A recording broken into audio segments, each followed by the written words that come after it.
Il y a quelques jours, j'ai écouté une interview de Yann Lequin à la radio. Oui, c'est à croire que la radio ça existe encore. Sur l'intelligence artificielle et plus particulièrement sur les réseaux de neurones et le deep learning. D'ailleurs, si vous ne connaissez pas Yann Lequin, je vous invite vraiment à écouter un de ses cours parce que c'est un mec très intéressant et surtout très pédagogique. En même temps, c'est un peu normal pour un mec qui est pionnier de l'intelligence artificielle et qui travaille maintenant dans le laboratoire de recherche de Facebook. Alors dans cette vidéo, on ne va pas apprendre toutes les bases de l'IA en 10 minutes, mais comme vous avez l'air d'être nombreux sur cette chaîne à être intéressés par ce domaine, je me suis dit que ce serait intéressant de passer une journée à étudier l'IA et de vous partager les fondamentaux des réseaux de neurones, qui est une branche de l'intelligence artificielle. Sinon, petite parenthèse avant de passer dans le vif du sujet, les supports que vous voyez ici m'ont été offerts par l'Amical, qui est une marque qui propose toute gamme de supports pour tablettes, smartphones, ordinateurs et même pour smartphones dans la voiture. Alors si ça vous intéresse, je vous invite à faire un tour dans la description, je vous ai mis les liens et vous avez également une réduction de 10% avec le code dans la description. Bref, maintenant on passe tout de suite au vif du sujet. Le cerveau humain permet de résoudre de nombreux problèmes et c'est justement ce qu'on a voulu reproduire de manière artificielle avec l'intelligence artificielle. Alors avant de passer au vif du sujet, faisons un peu d'anatomie ou plutôt de biologie, bref, je sais pas, c'est pas mon domaine. Ce qui est important de comprendre pour la suite, c'est la structure d'un neurone réel. Donc voici comment est schématisé un neurone. Ces différentes parties sont les suivantes. On a le soma à l'intérieur du neurone,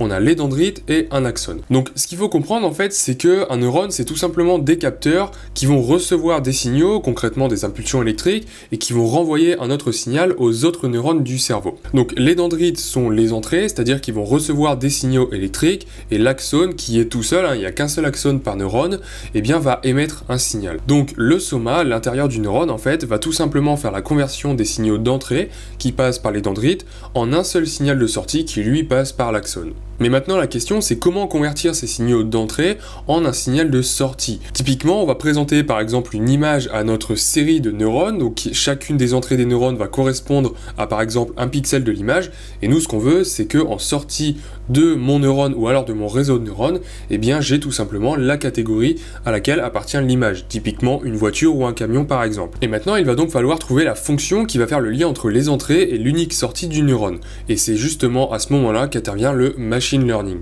Mais qu'est-ce que le machine learning? Dans machine learning, il y a machine certes, mais il y a également learning qui signifie en français apprentissage. Le machine learning, c'est tout simplement le fait d'apprendre à une machine quelque chose au fur et à mesure des cas qu'on lui présente. Pour mieux comprendre, c'est exactement ce qui se passe dans le cerveau d'un enfant lorsqu'il apprend à découvrir le monde. La première fois qu'il verra une voiture, il ne saura pas ce que c'est, par contre la deuxième fois qu'il en verra une, il aura appris comment s'appelait cet objet et il pourra la nommer. Alors comment se passe l'apprentissage dans le machine learning? Eh bien il y a trois méthodes principales. La première, c'est ce qu'on appelle la méthode non supervisée, c'est-à-dire qu'on ne va pas aider la machine à apprendre. On va juste lui fournir des cas sans lui dire que telle image ou tel objet est une voiture par exemple. Si on reprend l'exemple de l'enfant qui découvre le monde, ce qui va se passer dans l'apprentissage non supervisé, c'est que la première fois qu'il va voir une voiture, il ne saura pas ce que c'est, il découvre cet objet.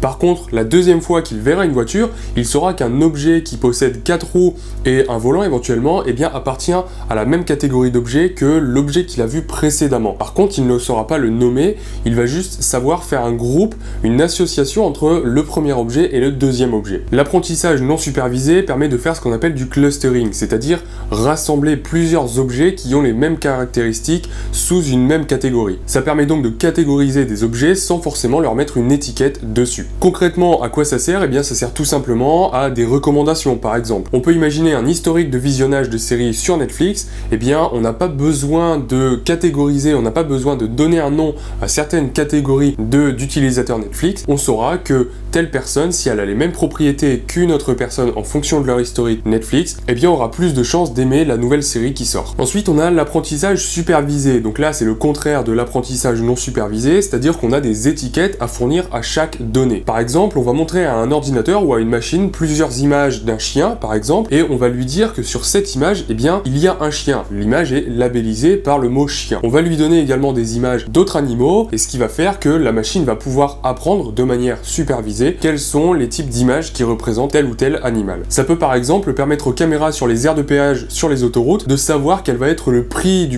que le prochain véhicule va devoir payer en fonction de sa catégorie. Est-ce que c'est une voiture, est-ce que c'est une moto ou un camion? Le problème de cette méthode, c'est qu'il faut énormément de données qui sont étiquetées, c'est-à-dire que la plupart du temps, il va falloir un travail humain qui permette d'étiqueter chacune des données, chacune des images par exemple. Le but, c'est qu'une fois entraînée, la machine se voit présenter une image ou une série de données qui soit non labellisée, c'est-à-dire sans l'étiquette, et que cette machine puisse permettre automatiquement, avec une intelligence, l'intelligence d'associer une étiquette à cet ensemble de données. Pour finir, on a l'apprentissage par renforcement. Ça, c'est un type d'apprentissage qu'on utilise lorsqu'on sait ce qu'on cherche, mais qu'on ne sait absolument pas comment l'obtenir. On peut prendre l'exemple de l'enfant, encore une fois, qui découvre le monde, et cette fois-ci, il veut apprendre à marcher. Eh bien, l'enfant ne sait pas du tout comment apprendre à marcher, on n'a pas un manuel qui nous dit quels sont les muscles à activer et quelles sont les articulations à bouger à tel moment pour pouvoir marcher. Par contre, ce que va faire l'enfant, c'est qu'il va essayer un certain enchaînement d'actions, et si jamais il tombe, eh bien la suite d'actions sera considérée comme fausse, et il va réessayer jusqu'à trouver la suite d'actions qui lui permettent de marcher. Donc l'apprentissage par renforcement, ça veut dire qu'on teste plusieurs combinaisons d'actions, qu'on teste plusieurs solutions, et on voit ensuite quelles sont les solutions qui nous permettent d'obtenir le résultat souhaité. Alors en machine learning, on utilise souvent ce qu'on appelle une régression linéaire, c'est-à-dire qu'à partir d'un certain nombre de données, on va essayer de trouver une droite qui passe le plus proche possible de toutes ces données afin de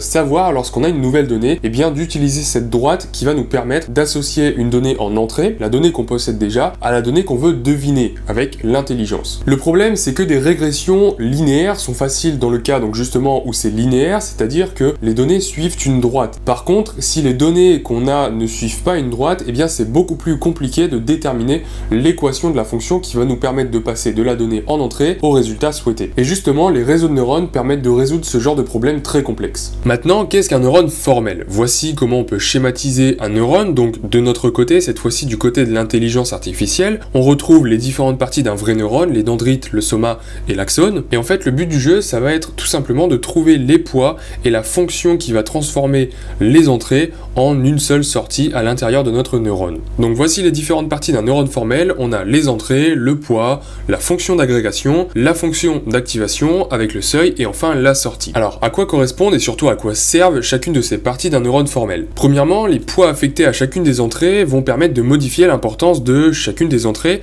donc par exemple la couleur ou le nombre de roues qu'on détermine sur une image. Ensuite, la fonction d'agrégation va nous permettre de calculer les valeurs de sortie en fonction des valeurs d'entrée. Le seuil, quant à lui, va nous permettre de savoir ou plutôt de déterminer quand est-ce que le neurone va agir ou pas, quand est-ce que celui-ci va donner une sortie ou pas. Et enfin, la fonction d'activation, elle, va associer à chaque valeur agrégée une valeur de sortie, c'est-à-dire qu'elle va faire le lien entre la fonction d'agrégation et la sortie. En gros, le seuil va déterminer si le neurone émet un signal ou pas, et la fonction d'agrégation ainsi que la fonction d'activation, eux, vont déterminer la valeur de ce signal.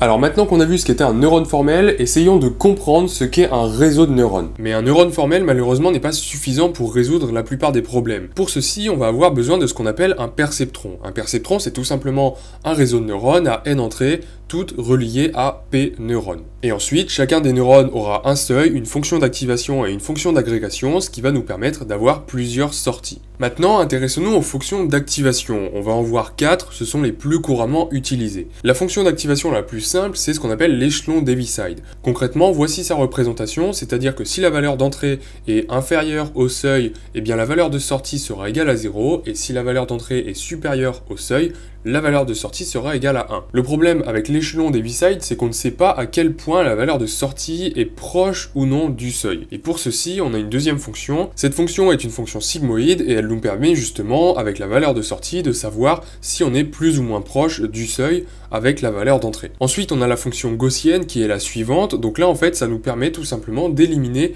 toutes les valeurs d'entrée qui sont loin du seuil.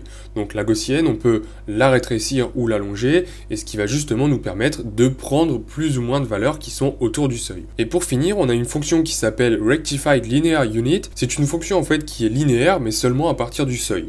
C'est-à-dire que si jamais la valeur d'entrée est inférieure au seuil, la sortie sera égale à 0, et si jamais la valeur d'entrée est supérieure au seuil, eh bien on va avoir une valeur de sortie qui sera linéaire en fonction justement de la valeur d'entrée. Une fois qu'on a notre perceptron ou plus généralement notre réseau de neurones, ce qu'il va falloir faire c'est l'entraîner afin d'ajuster les poids pour que le résultat du réseau de neurones soit cohérent avec ce qu'on lui a donné en entrée. En clair, la phase d'apprentissage correspond à ajuster les poids de chacun des neurones.